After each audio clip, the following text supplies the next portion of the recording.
వచ్చే నెల 3వ తేదీన మాజీ సీఎం జగన్ నెల్లూరుకి వచ్చి జైల్లో ఉన్న కాకానీని పరామర్శిస్తారని ఎమ్మెల్సీ పర్వతిరెడ్డి చంద్రశేఖర్ రెడ్డి అన్నారు. జగన్ పర్యటనపై ఆయన మీడియాతో మాట్లాడారు. ఈ సందర్భంగా ఆయన మాట్లాడుతూ ప్రభుత్వం మీద ప్రజల్లో తీవ్ర వ్యతిరేకత కనిపిస్తుందని, అక్రమ కేసులు పెట్టడం సరికాదని ఆయన హితవు పలికారు.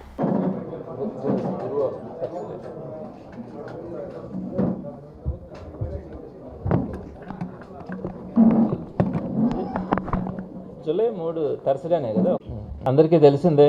నెల్లూరు జిల్లాలో కాకాని గోవర్ధన్ రెడ్డి గారి మీద ఒక అక్రమ కేసు పెట్టడం, దానికి సంబంధించి ఆయన నిర్బంధంలో పెట్టడం కూడా జరిగింది.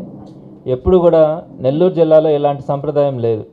ఎప్పుడు ఇక్కడ ఒక మాజీ ఎమ్మెల్యే మీద కానీ మాజీ మంత్రిని కానీ ఏదో ఒక కన్ఫెషన్ స్టేట్మెంట్ని బేస్ చేసుకొని అరెస్ట్ చేయడం, దాన్ని బేస్ చేసుకొని నెలల పాటు నిర్బంధించడం అన్నది ఎప్పుడు కూడా మన చరిత్రలో ఎప్పుడు నెల్లూరు జిల్లాలో ఇలాంటి సంస్కృతి సంప్రదాయాలు ఎప్పుడు కూడా లేవు.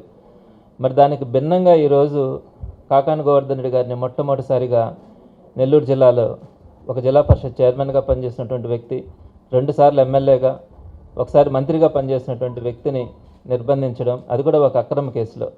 ఆ కేసుతో సరిపెట్టుకోకుండా దాంట్లో ఎక్కడ బెయిల్ వస్తుందన్న ఆలోచనతో అనేకమైనటువంటి కేసులు కూడా ఆయన మీద పెట్టడం, వాటి మీద రిమాండ్ ఎక్స్టెండ్ చేయించడం, ఇవన్నీ కూడా చూస్తూ ఉన్నాం.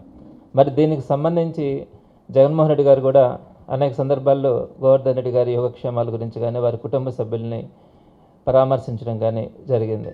అయితే ఆయన నేరుగా రావడానికి నెల్లూరు జిల్లాకు రావడానికి గత కొద్ది రోజులుగా అనుకుంటున్నప్పటికీ ఇక్కడ ఆ కేసుకు సంబంధించి అవన్నీ వివరాలు తీసుకొని ఎట్టకేలకు వచ్చే జూలై 3వ తారీఖున అంటే గురువారం రోజున జగన్మోహన్ రెడ్డి గారు స్వయంగా నెల్లూరుకు వచ్చి సెంట్రల్ జైల్లో ఉన్నటువంటి గోవర్ధన్ రెడ్డి గారిని ములాఖతులో పరామర్శించడానికి నిర్ణయం తీసుకోవడం కూడా జరిగింది. కాబట్టి గోవర్ధన్ రెడ్డి గారి కుటుంబ సభ్యులకు కానీ గోవర్ధన్ రెడ్డి గారిని కానీ ఆ రోజు జగన్మోహన్ రెడ్డి గారు స్వయంగా 3వ తారీఖున పరామర్శించడం కూడా జరుగుతుంది.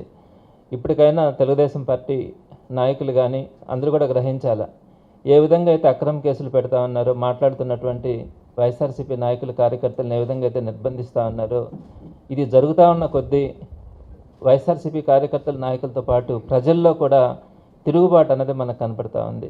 ఎక్కడైనా కూడా తెలుగుదేశం పార్టీ మీద తీవ్రమైనటువంటి ఆ వ్యతిరేకత అనేది ఈరోజు ప్రజల్లో కూడా ఏర్పడింది. వీరు ఈ విధంగా కేసులు పెట్టుకుంటే కనుక వెళ్తూ ఉంటే ముందుకు వెళ్తే కనుక రాబోయే రోజుల్లో తెలుగుదేశం పార్టీ మీద ప్రజలే తిరుగుబాటు చేసే రోజులు వస్తాయని కూడా తెలియజేస్తూ ఉన్నాము. మరి పార్టీ అంతా కూడా గోవర్ధన్ రెడ్డి గారు ఎప్పుడైతే అరెస్ట్ అయినారో ఆ రోజు నుంచి గోవర్ధన్ రెడ్డి గారికి అండగా, జిల్లాకు అండగా కేంద్ర పార్టీ కానీ అందరూ కూడా సపోర్ట్గా ఉండడం కూడా జరుగుతుందని ఈ సందర్భంగా మీ ద్వారా తెలియజేస్తా ఉన్నాను.